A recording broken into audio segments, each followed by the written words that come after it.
Election ಸಂದರ್ಭದಲ್ಲಿ 136 seat ಬಂತು ಕಾಂಗ್ರೆಸ್ಗೆ. ಜೊತೆಗೆ ಮೊನ್ನೆ ನಡೆದಿರುವಂತಹ ಬೈ ಎಲೆಕ್ಷನ್ ಸಂದರ್ಭದಲ್ಲೂ ಕೂಡ 3ಕ್ಕೆ 3 ಸೀಟ್ ಬಂತು. ಆದ್ರೂ ಕೂಡ ಈ ಇವಿಎಂ ಮೇಲೆ ಸಿದ್ದರಾಮಯ್ಯ ಅವರಿಗೆ ಇನ್ನೂ ಕೂಡ ಅನುಮಾನ ಮುಂದುವರ್ಕೊಂಡು ಹೋಗ್ತಾ ಇದೆ. ಇವಿಎಂಗಳನ್ನ ತಿರುಚಲು ಅವಕಾಶ ಇದೆ ಅಂತ ಸಿಎಂ ಸಿದ್ದರಾಮಯ್ಯ ಅವರು ಹೇಳ್ತಿದ್ದಾರೆ. ಎಲೆಕ್ಷನ್ಗೆ ಬ್ಯಾಲೆಟ್ ಪೇಪರ್ ಬಳಸಲು ಸಿಎಂ ಸಲಹೆ ಸೂಚನೆಗಳನ್ನ ಕೊಟ್ಟಿದ್ದಾರೆ. ದೆಹಲಿಯಲ್ಲಿ ಸಿಎಂ ಸಿದ್ದರಾಮಯ್ಯ ಹೇಳಿಕೆದು, ಇವಿಎಂ ಬದಲು ಬ್ಯಾಲೆಟ್ ಪೇಪರ್ ಒಳ್ಳೆಯದು. ಮುಂದುವರೆದ ದೇಶಗಳು ಬ್ಯಾಲೆಟ್ ಪೇಪರ್ ಅನ್ನ ಬಳಸ್ತಾವೆ, ಅನಗತ್ಯವಾಗಿ ಅನುಮಾನಕ್ಕೆ ಎಡೆ ಮಾಡಿಕೊಡೋದು ಬೇಡ ಅಂತ ದೆಹಲಿಯಲ್ಲಿ ಸಿಎಂ ಹೇಳ್ತಾ ಇದ್ದಾರೆ. ಬನ್ನಿ ಹಾಗಾದ್ರೆ ಏನ್ ಹೇಳಿದ್ದಾರೆ ಕೇಳಿ. ಎಲ್ಲ ಬಹಳ ಮುಂದುವರೆದ ದೇಶಗಳೆಲ್ಲ ಪೇಪರ್ ಬ್ಯಾಲೆಟ್ಗೆ ಹೋಗಿದ್ದಾರೆ. ಇವಿಎಂ ನಿಂದ ಪೇಪರ್ ಬ್ಯಾಲೆಟ್ಗೆ ಹೋಗಿದ್ದಾರೆ. ಇದು ಪೇಪರ್ ಬ್ಯಾಲೆಟ್ಗೆ ಹೋಗೋದೇ ಬಹಳ ಒಳ್ಳೆಯದು. ಸುಮ್ಮನೆ ಅನಗತ್ಯವಾಗಿ ಸಸ್ಪೆಕ್ಟ್ ಮಾಡೋದು, ಅನುಮಾನ ಪಡೋದು ಇವೆಲ್ಲ ಆಗ್ತವೆ. ಈಗ ಅನುಮಾನಕ್ಕೆ ಎಡೆ ಮಾಡಿಕೊಡ್ತವೆ. ಮತ್ತೆ ಇವಿಎಂಗಳಿದ್ದಾವಲ್ಲ, ಅವನ್ನ ಮ್ಯಾನಿಪುಲೇಟ್ ಮಾಡಲಿಕ್ಕೆ ಅವಕಾಶ ಇದೆ. ಎಲ್ಲ ಬಹಳ ಮುಂದುವರೆದ ದೇಶಗಳೆಲ್ಲ. ಇದೇ ಅಂಗನವಾಡಿ ಕಾರ್ಯಕರ್ತರಿಂದ ಬೆಳಗಾವಿ ಚಲೋವನ್ನು ಹಮ್ಮಿಕೊಳ್ಳಲಾಗಿದೆ. ಗೌರವ ಧನ ಹೆಚ್ಚಳ ಹಾಗೆ ಗ್ರಾಚ್ಯುಟಿಗಾಗಿ ಮತ್ತೆ ಸಮರ ಇದೆ. ಡಿಸೆಂಬರ್ 10ರಂದು ಬೆಳಗಾವಿ ಚಲೋಗೆ ನಿರ್ಧಾರ ಮಾಡಿದ್ದಾರೆ. ಎಐಟಿಯುಸಿ ನೇತೃತ್ವದಲ್ಲಿ ನಡೀತಾ ಇರುವಂತಹ ಪ್ರತಿಭಟನೆ ಇದು. ವಿಧಾನಸಭಾ ಚುನಾವಣೆ ವೇಳೆ ವೇತನ ಹೆಚ್ಚಳದ ಭರವಸೆಯನ್ನ ಇದೇ ಕಾಂಗ್ರೆಸ್ನ ನಾಯಕರು ಕೊಟ್ಟಿದ್ರು. ಈ ಗೌರವಧನ ಹೆಚ್ಚಿಸುವುದಾಗಿ ಹೇಳಿದ್ದಾರೆ ಪ್ರಿಯಾಂಕಾ ಗಾಂಧಿ ಅವರು. 6ನೇ ಗ್ಯಾರಂಟಿ ಇನ್ನೂ ಕೂಡ ಅನುಷ್ಠಾನ ಮಾಡಿಲ್ಲ ಅಂತ ಕಿಡಿಕಾರ್ತಾ ಇದ್ದಾರೆ. ಇದೇ ಈಗ ಅಂಗನವಾಡಿ ಕಾರ್ಯಕರ್ತರು. ಇದು ಸರಿ ಹೋಗೋ ಲಕ್ಷಣ ಕಾಣಿಸ್ತಾ ಇಲ್ಲ. ಸರ್ಕಾರ ಬಂದು 1 ವರ್ಷ ಆಯಿತು. ಸಿಎಂ ಸಿದ್ದರಾಮಯ್ಯವರು ಭರವಸೆ ಕೊಟ್ಟಿದ್ರು. ಅದು ಕೂಡ ಪ್ರಿಯಾಂಕಾ ಗಾಂಧಿ ಅವರು ಕರ್ನಾಟಕಕ್ಕೆ ಬಂದು ಇವರ ಸಮಸ್ಯೆನ ಬಗೆಹರಿಸಲಾಗುತ್ತೆ, ಗೌರವಧನವನ್ನು ಹೆಚ್ಚಳ ಮಾಡಲಾಗುತ್ತೆ, ಗ್ರ್ಯಾಚ್ಯುಟಿಗಾಗಿ ಮತ್ತೆ ಈಗ ಸಮರವನ್ನ ಸಾರ್ತಾ ಇದ್ದಾರೆ.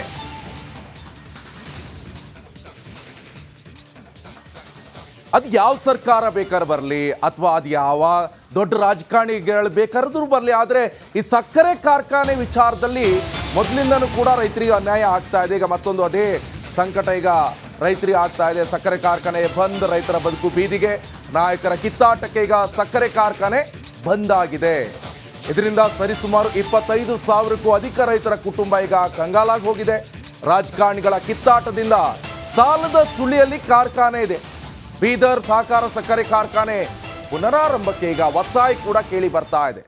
ಕೆಡಿಪಿ ಸಭೆಯಲ್ಲಿ ಕಾರ್ಖಾನೆ ಪುನರಾರಂಭಕ್ಕೆ ಆಗ್ರಹ ಇದು. ಈಶ್ವರ್ ಖಂಡ್ರೆ ನೇತೃತ್ವದ ಸಭೆಯಲ್ಲಿ ಶಾಸಕರ ಒತ್ತಾಯ ಕೂಡ ಕೇಳಿ ಬರ್ತಾ ಇದೆ. ನೋಡಿ, ಸಕ್ಕರೆ ಕಾರ್ಖಾನೆ ಹಿಂದೆ ಕೂಡ ಇದೇ ವಿಚಾರ. ಪಾಪ ಕಬ್ಬನ್ನ ಬೆಳೀತಾರೆ ಸಾಲ ಸೂಲ ಮಾಡಿಕೊಂಡು, ಜೊತೆಗೆ ಒಂದಿಷ್ಟು ವಾತಾವರಣ ಸಮಸ್ಯೆಯಿಂದ ಅದು ಕೂಡ ಸಮಸ್ಯೆ ಆಗುತ್ತೆ.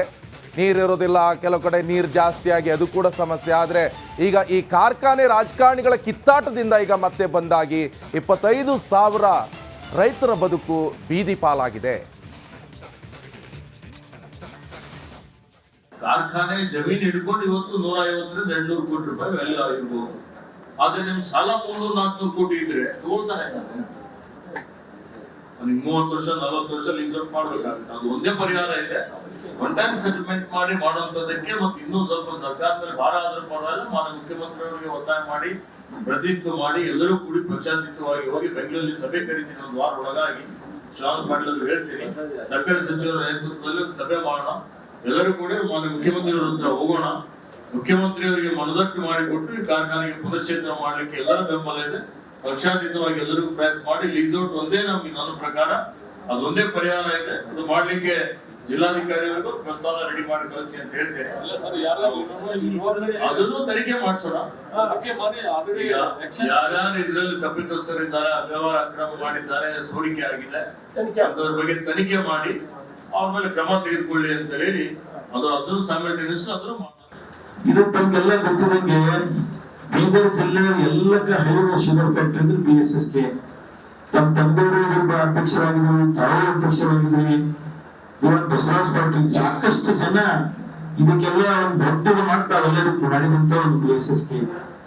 ಇವತ್ತ ತಾವು ಈ ವಿಮಾನ ಸಲುವಾಗಿ ನಮ್ಮ KKRDಗೆ ಒಂದು 15 ಕೋಟಿ ಕೊಟ್ಟು ಪುನರಾರಂಭ ಮಾಡಲಿಕ್ಕೆ ನಾವೆಲ್ಲರೂ ಮಾಡಿದ್ವಿ. ಅದೇ ತರ ನನ್ನ ಒಂದು ಎಲ್ಲರೂ ಕೂಡ ಎಲ್ಲ ಶಾಸಕರಿದ್ದಾರೆ. ಇದು ನಮ್ಮ ಹುನ್ನಾಳ ತಾಲೂಕಲ್ಲಿ ಮಂಡ್ಯ ಬಿಡಲ್ಲ, ಇಡೀ ಬೀದರ್ ಜಿಲ್ಲೆ ರೈತರಿಗೆ ಒಂದು ಒಳ್ಳೇದಾಗುತ್ತೆ. ಯಾಕಂತ ನೋಡ್ತಾ ಇದ್ರಿ ಇಲ್ಲಿ ಸೇರಿದವರು ಎಲ್ಲರೂ 70 ಭಾಗ 80 ಭಾಗ ನಾವೆಲ್ಲರೂ ರೈತರ ಮಕ್ಕಳೇ. ಇವತ್ತು ನಾನು ಇಲ್ಲಾಂದ್ರೆ 500 to 1,000 ಟನ್ ಕಬ್ಬು ಬೆಳೆಸ್ತೀನಿ ಸರ್ ವರ್ಷಕ್ಕೆ.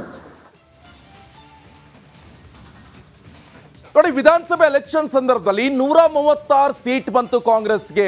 ಜೊತೆಗೆ ಮೊನ್ನೆ ನಡೆದಿರುವಂತಹ ಬೈ ಎಲೆಕ್ಷನ್ ಸಂದರ್ಭದಲ್ಲೂ ಕೂಡ 3ಕ್ಕೆ 3 ಸೀಟ್ ಬಂತು. ಆದ್ರೂ ಕೂಡ ಈ ಇವಿಎಂ ಮೇಲೆ ಸಿದ್ದರಾಮಯ್ಯ ಅವರಿಗೆ ಇನ್ನೂ ಕೂಡ ಅನುಮಾನ ಮುಂದುವರ್ಕೊಂಡು ಹೋಗ್ತಾ ಇದೆ.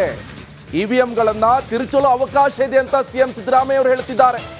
ಎಲೆಕ್ಷನ್ಗೆ ಬ್ಯಾಲೆಟ್ ಪೇಪರ್ ಬಳಸಲು ಸಿಎಂ ಸಲಹೆ ಸೂಚನೆಗಳನ್ನ ಕೊಟ್ಟಿದ್ದಾರೆ. ದೆಹಲಿಯಲ್ಲಿ ಸಿಎಂ ಸಿದ್ದರಾಮಯ್ಯ ಹೇಳಿಕೆ ಇದು. ಇವಿಎಂ ಬದಲು ಬ್ಯಾಲೆಟ್ ಪೇಪರ್ ಒಳ್ಳೆಯದು. ಮುಂದುವರೆದ ದೇಶಗಳು ಬ್ಯಾಲೆಟ್ ಪೇಪರ್ ಅನ್ನ ಬಳಸ್ತಾವೆ. ಅನಗತ್ಯವಾಗಿ ಅನುಮಾನಕ್ಕೆ ಎಡೆ ಮಾಡಿಕೊಡೋದು ಬೇಡ ಅಂತ ದೆಹಲಿಯಲ್ಲಿ ಸಿಎಂ ಹೇಳ್ತಾ ಇದ್ದಾರೆ. ಬನ್ನಿ ಹಾಗಾದ್ರೆ ಏನ್ ಹೇಳಿದ್ದಾರೆ ಕೇಳಿ. ಎಲ್ಲ ಬಹಳ ಮುಂದುವರೆದ ದೇಶಗಳೆಲ್ಲ ಪೇಪರ್ ಬ್ಯಾಲೆಟ್ಗೆ ಹೋಗಿದ್ದಾರೆ. ಇವಿಎಂ ನಿಂದ ಪೇಪರ್ ಬ್ಯಾಲೆಟ್ಗೆ ಹೋಗಿದ್ದಾರೆ. ಇದು ಪೇಪರ್ ಬ್ಯಾಲೆಟ್ಗೆ ಹೋಗೋದೇ ಬಹಳ ಒಳ್ಳೆಯದು. ಸುಮ್ಮನೆ ಅನಗತ್ಯವಾಗಿ ಸಸ್ಪೆಕ್ಟ್ ಮಾಡೋದು, ಅನುಮಾನ ಪಡೋದು ಇವೆಲ್ಲ ಆಗ್ತವೆ. ಈಗ ಅನುಮಾನಕ್ಕೆ ಎಡೆ ಮಾಡಿಕೊಡ್ತವೆ. ಮತ್ತೆ ಇವಿಎಂಗಳಿದ್ದಾವಲ್ಲ ಅವನ್ನ ಮ್ಯಾನಿಪುಲೇಟ್ ಮಾಡಲಿಕ್ಕೆ ಅವಕಾಶ ಇದೆ. ಎಲ್ಲ ಬಹಳ ಮುಂದುವರೆದ ದೇಶಗಳೆಲ್ಲ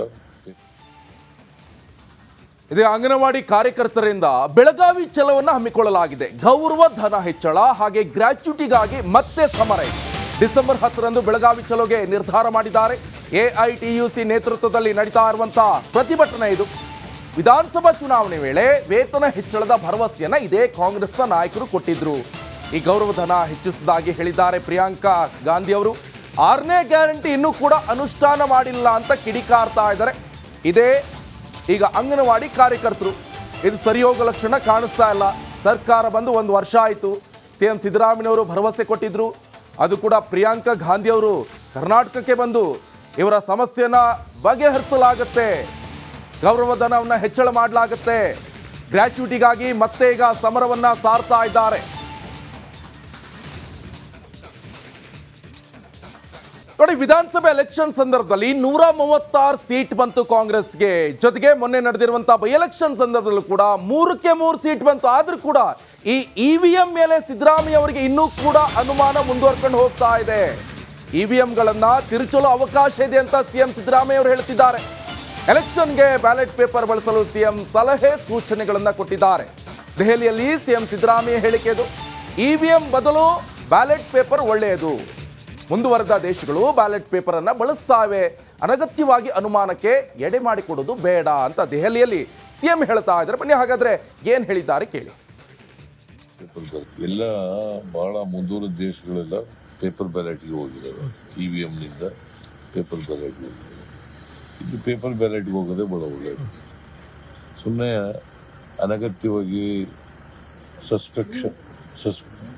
ಸಸ್ಪೆಕ್ಟ್ ಮಾಡೋದು, ಅನುಮಾನ ಪಡೋದು ಇವೆಲ್ಲ ಆಗ್ತವೆ. ಈಗ ಅನುಮಾನಕ್ಕೆ ಎಡೆ ಮಾಡಿಕೊಡ್ತವೆ. ಮತ್ತೆ ಇವಿಎಂಗಳಿದ್ದಾವಲ್ಲ ಅವನ್ನ ಮ್ಯಾನಿಪುಲೇಟ್ ಮಾಡಲಿಕ್ಕೆ ಅವಕಾಶ ಇದೆ.